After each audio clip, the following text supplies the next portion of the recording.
Today I'm going to be reviewing these BesLowe solar fairy string lights that I recently purchased online. Now these are going to be the extra long ones, meaning each of these are designed to be 72 feet long.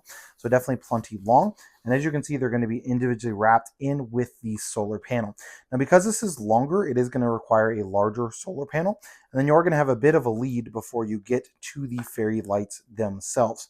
So I want to go ahead and turn these on. Now it is important to note that if you're in daylight, so as you can see, I can hold it up to the light, these are not going to come on, but turn it to the dark and it will. You're also going to have some modes. So that's going to be what this mode button does right here on the back. Changes you to some different modes that are available for these fairy string lights, so solid, twinkle, etc. This is only going to turn on at night, which is how the solar panel is designed to work. So essentially during the daylight, it's going to charge, and then when it gets dark enough, then it's like turning this over, and then these are going to then turn on. Now, one thing about fairy lights, if you're not familiar with them, is they are going to have be kind of difficult not to utilize, but to keep from tangling up, right?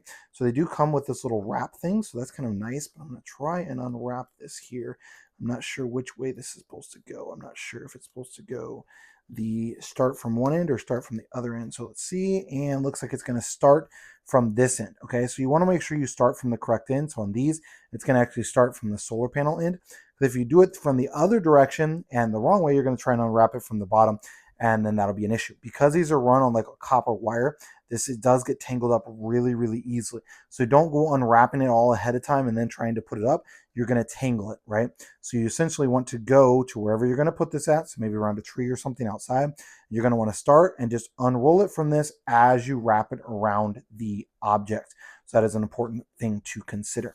I do want to look at what else is going to come inside of here. So it's going to come with these guys and then stakes to put them into the ground for the solar lights, or for the solar panels, sorry. So you can see that's what that is going to be there in the middle. It also is going to come with some screws. So if you decide you want to attach this, maybe you want to attach this to a porch or something, you can easily do that if you don't have to do it into the ground. But then this is going to come with a set of 4. So you got 1, 2, 3, 4, and all these are designed to be 72 feet in length.